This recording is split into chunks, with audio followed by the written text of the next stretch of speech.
Okay, so let's get into our videos here, and we'll talk about how this should be reported. Again, as you look at these videos, hopefully we've talked about this enough, and you kind of get into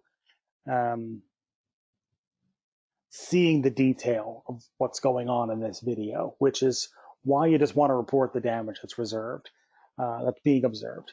So we've got a few trees snapped. So rather than trying to get into structural differences between tornadoes and straight line winds, or getting into specific wind intensities with respect to estimating 70 to 75 mile an hour,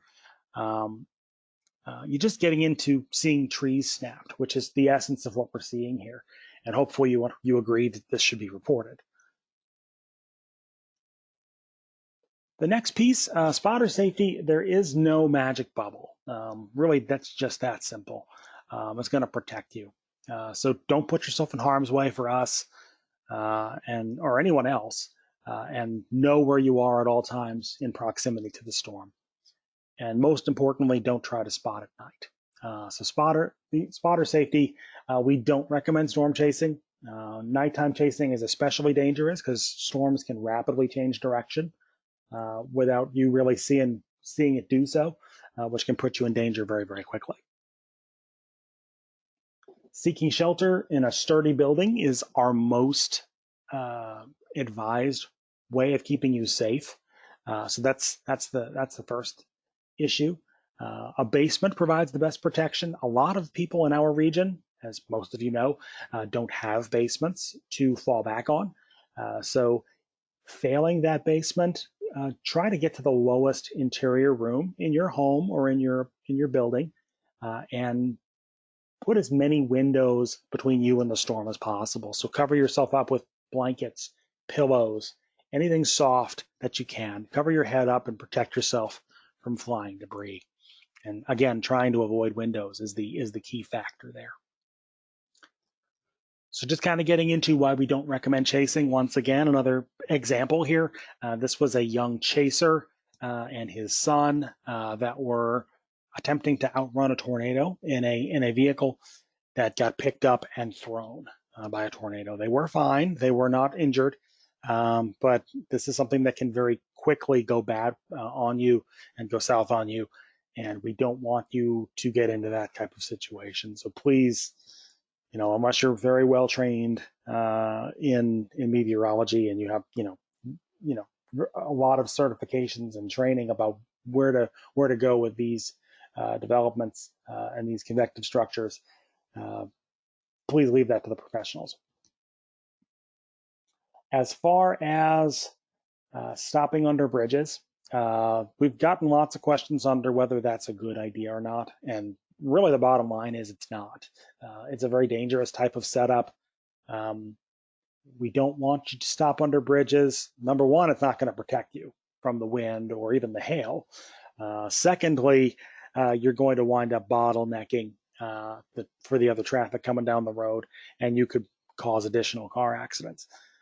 There's a very famous video from the Andover tornado in the 1990s. Weather Channel picked it up, I think, a while back. And folks wound up getting under the girders watching this tornado come through. And you just see how quickly the wind gets multiplied and funneled underneath the overpasses. And that just kind of brings home that the wind forces get magnified underneath these overpasses. So they're really not as much protection as you think they are. So when you make a plan for your severe weather safety, try to have the weather in mind in terms of whether a watch is in effect or will be in effect, or whether there's thunderstorms in the area, and have multiple ways of getting that warning information and be ready to put that severe weather plan into practice.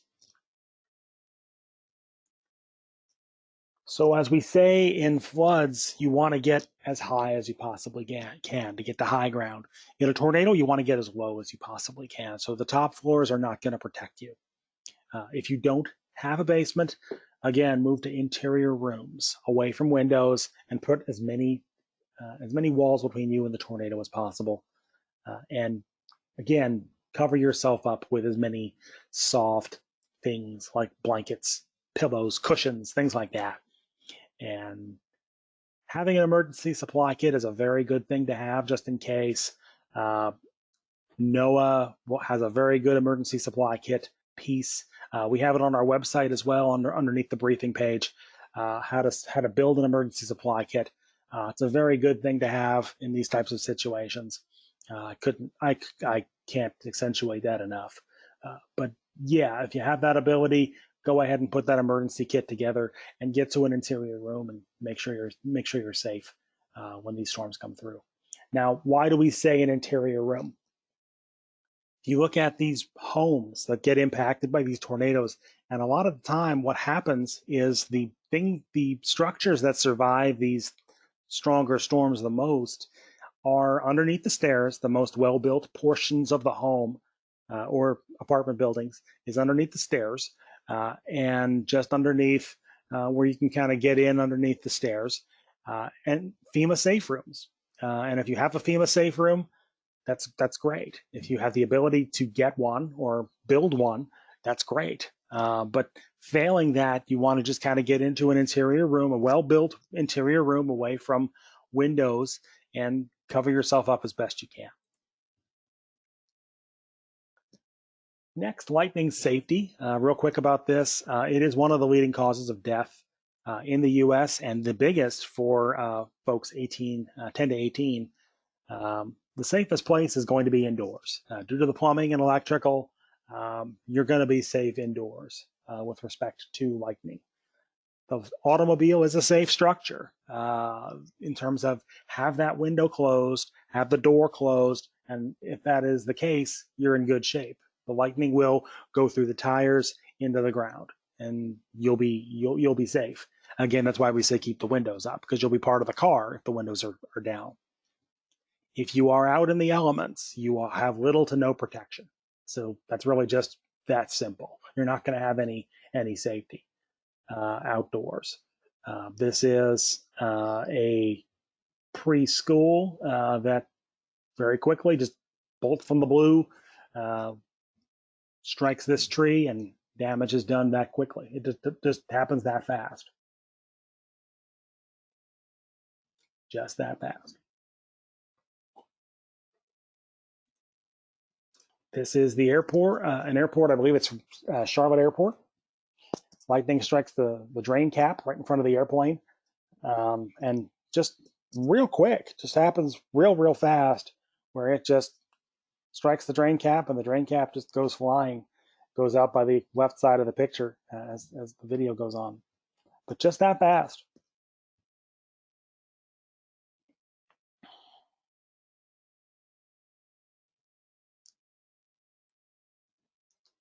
All right, so this is our spotter quiz. I've seen a couple questions come in. I will answer those after our quiz here.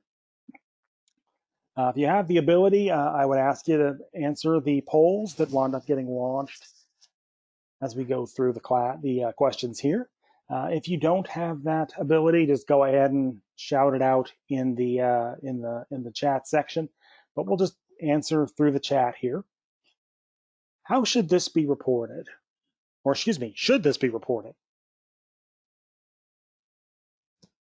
And if so, as what? I'll let you watch it for a moment, and then I'll launch the poll. Don't answer yet. Don't answer yet. We'll be launching the poll in just a second.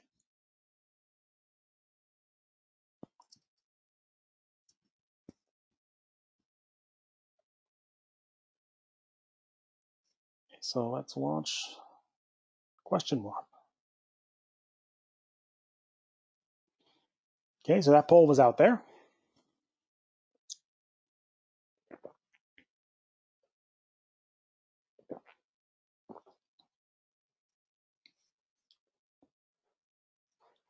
A little more than half the class has voted. If you haven't, go ahead and jump in on that. Just another 5 seconds.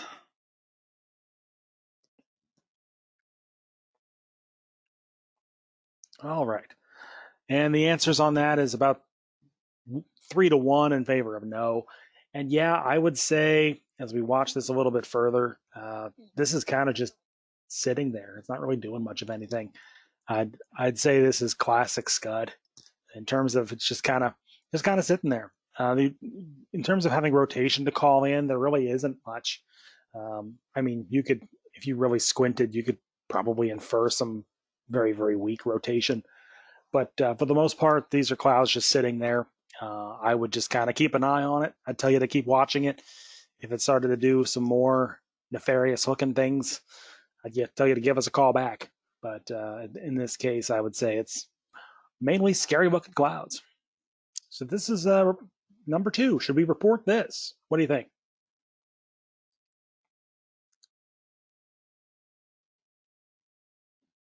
Don't chat yet. I'll launch the poll. Hold on. All right, so that's out there.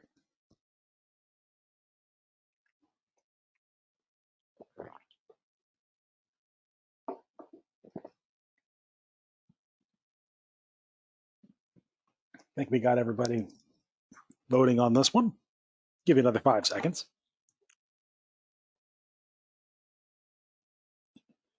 All right.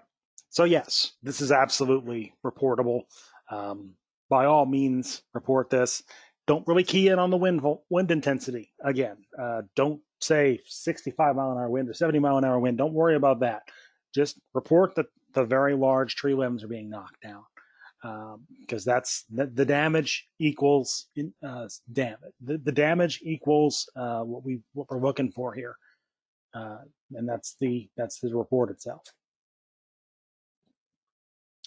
So what about this?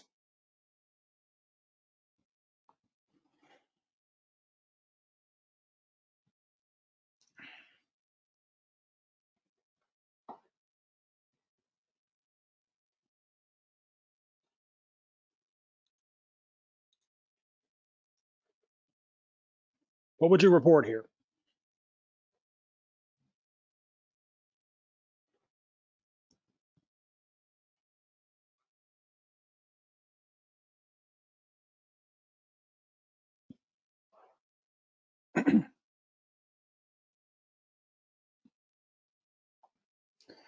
Got most of the class in. I'll give you another 5 seconds to think it over.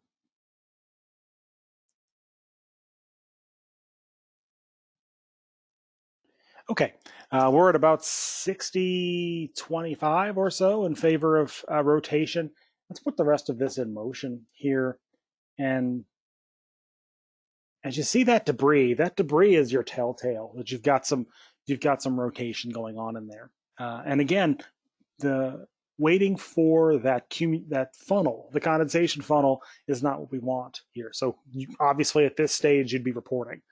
But seeing that debris kick up, that's your indication that you've got some very obvious rotation at play there. So that debris getting kicked up at the very beginning of that video, that's your heads up. So let me go back just a little bit. So having that in play and having that going on, that tells you that you've got that tornado developing. And really the funnel and the condensation funnel that develops behind it, that's really just confirmation at that point, because we kind of fill that in at that point. But that debris flying around at the very initial part of it was your sign. And we actually get 2 tornadoes here. We get this one, we get one over there. I think we actually had 3. One in the center, one on the right, and one on the left.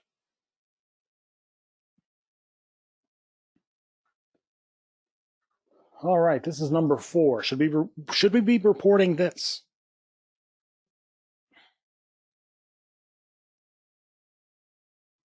Hopefully not while you're driving in it.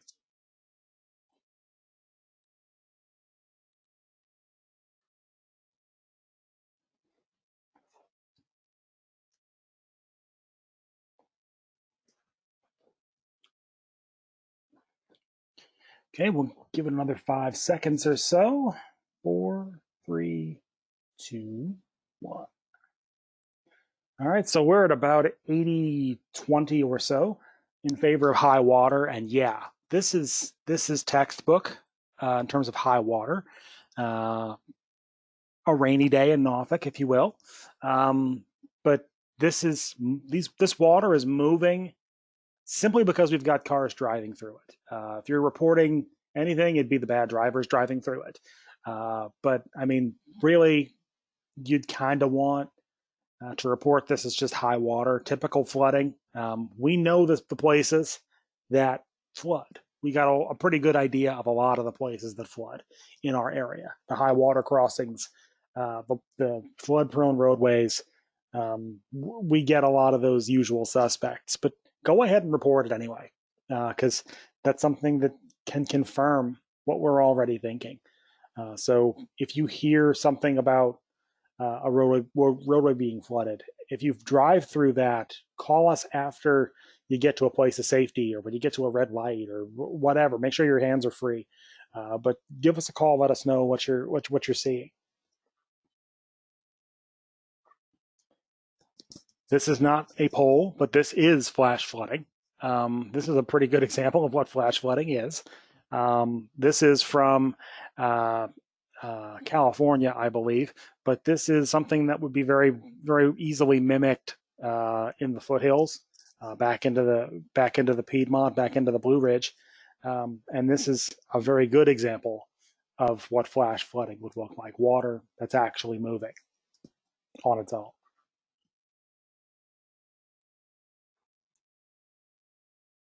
Oh, excuse me, wound up sticking on me. So that is your example of flash flooding there. All right, on to question number 5. What would we report here, or should this be reported here?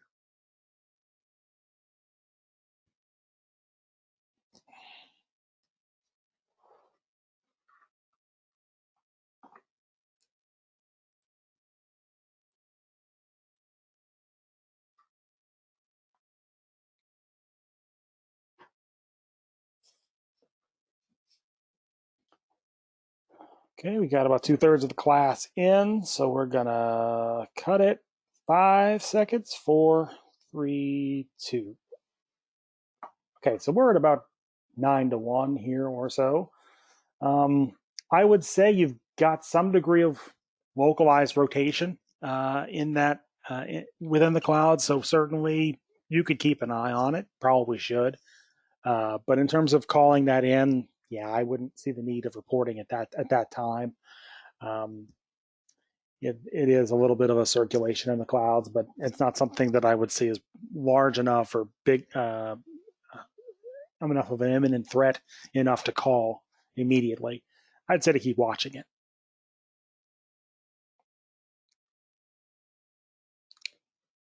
Here's an interesting question.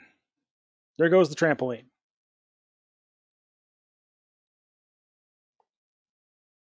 Do you want to report that?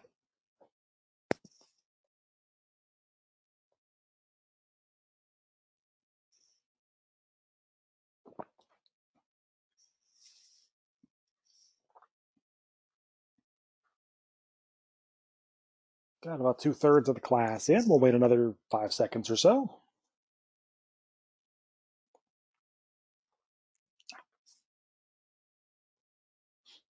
All right.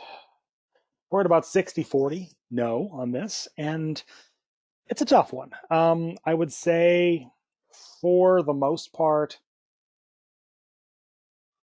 you'll get 30, 40 mile per hour wind with something like this. And you'll typically get into a situation where it will, it'll produce something that will typically be non-severe. Now you'd want to watch the trees, you'd want to watch the structures around it, but the wind that'll move around a trampoline, I mean, the trampoline's kind of like a sail, so it'll kind of flap pretty easily and fly pretty easily. So I'd rely more on the structures of the trees and more traditional structures. Now here's our last question.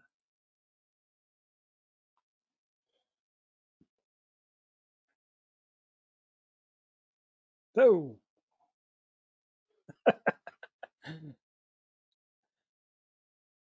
this is our last piece here. You want to report that?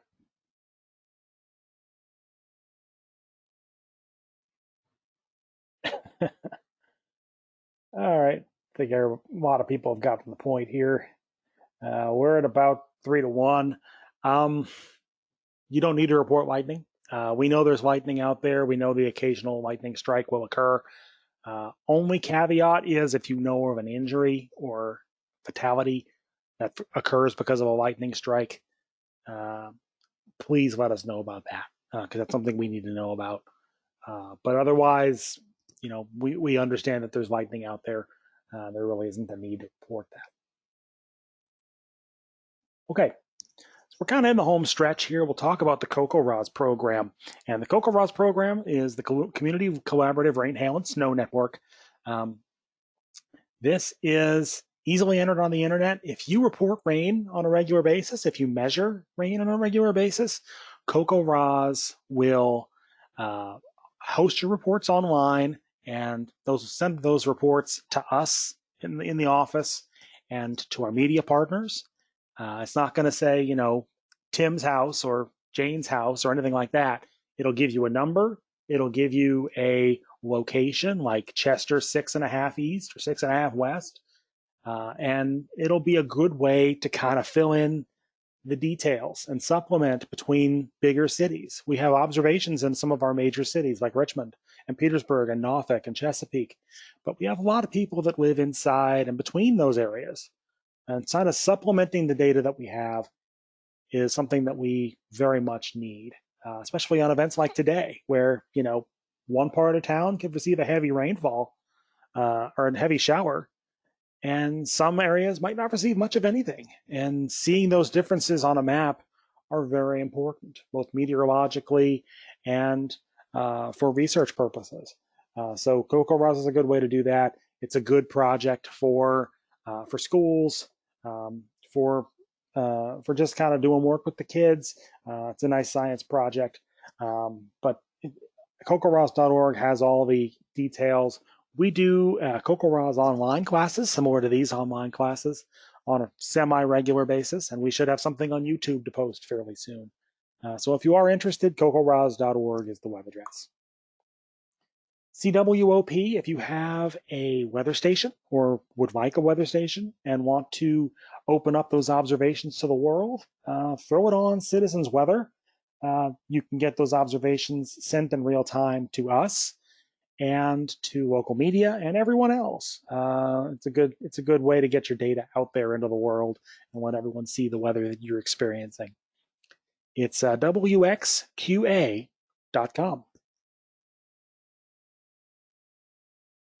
The MPing app, this is something that started with an MPing research project once upon a time. And this is something that allows you to report rainfall in real time, or whatever weather you're getting at your location. You can report from the MPing app that you've just gotten rain, or that you've gotten hail, or you've gotten damage from a thunderstorm, or you've had rain turn to snow in the summertime, or snow turn to rain in the wintertime. Very important in-event piece. This is not going to be a substitute for SKYWARN spotting by no means. I'd prefer that you call in anything like that. But if you want to just have an app that you can kind of look at what other people are reporting in real time, MPing is a great app to have. From a weather nerd perspective, it's nice to pull these things up and kind of see what other folks are reporting in real time. So it's available on App Store. It's available on Google Play. Just look up the MPing app, MPING. As far as the publications, we no longer offer the paper versions of this course in terms of the field guides. We do have them electronically. It's on our webpage, weather.gov/Wakefield/SKYWARN. Both the basic and the advanced guides are available. These are the basis for our class. So the classes that you're experiencing now, the advanced class that we have coming up, you'll be able to pull up all of that and download it and look at it in real time. Easy to download on your smartphone. You can pull it up whenever you need it. It's a great app it's a great publication to have on hand, and I definitely recommend picking it up. As far as the spotter certificate, weather.gov/Wakefield/SKYWARN certificate This is how you get your end of course spotter certificate. I need to enter this into the computer for today's date. So today's date will not be available if you're looking today, tonight, or even Friday. I have to get back into the office and enter today's date. But you can very soon pull up today's SKYWARN class or tomorrow's SKYWARN class and get a certification for continuing education credit. So if you need that to prove to whomever that you completed this class, you can do it via this website. Just put in your first and last name, and the class you attended. Please know we will not distribute your information, so do not worry about that. It's going to be in a non-internet-based server, and it's not going anywhere. So put your information in and know that we aren't doing anything with it other than seeing where you are in case severe weather comes through. One more time, the spotter do's and don'ts. Please understand the importance of your report. Don't assume that we already know what's going on at all places and all times. We're not omniscient. We're doing the best we can, and we appreciate the help you can provide us. Please keep yourself safe. And do not put yourself in harm's way for us. We're not asking you to put yourself in harm's way for us, and we don't want you to. So please keep yourself safe, and be very sure to express uncertainties in detail in your report. Let us know what you know and what you don't. We'll try to fill out the differences. And please do not withhold a storm report because you don't know the exact details of what it is you're looking at. We appreciate your report, and we very much appreciate any information you can give us.